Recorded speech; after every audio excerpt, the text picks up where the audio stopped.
nightmares in my head. I fear that the thoughts build up until I can't hear, that my mind fills up into a creature, and it haunts me somewhere much deeper. Anxiety, filling up every space, no privacy. And silently, it could build and build until you finally see, whoa, it's taking over, damn, no closure, moving closer. No exposure, I just wanna be a loner. Some can't stay sober, looking over all their shoulders, like moving boulders just to get out of the home. It sucks, I've had enough, I don't wanna feel the stuck under the rug, all my problems that I shove.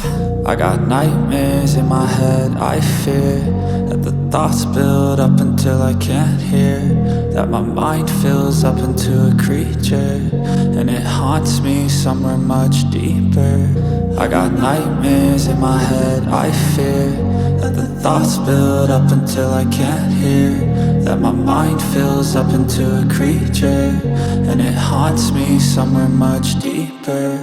I've been feeling weird, I can't seem to focus good enough. Nothing's really clear, sometimes it could be a little tough. I just need to feel like the end's in sight for me, but let's be really real, anxiety can foggy all this stuff. I've been feeling weird, I can't seem to focus good enough. Nothing's really clear, sometimes it could be a little tough. I just need to feel like the end's in sight for me, but let's be really real, anxiety can foggy all this stuff. It sucks when you finally feel like giving up. Oh God, no luck, everything feels like you're sticky stuck. I'm lost, handcuffed to the bed where I sleep, don't give a fuck. Can't stop, unplug, feeling overwhelmed, I think I've had enough. Gotta find a way to get some energy, gotta find someone who's a good friend of me. I need purpose to make it all worth it. I'm still searching and I'm still learning. I want a life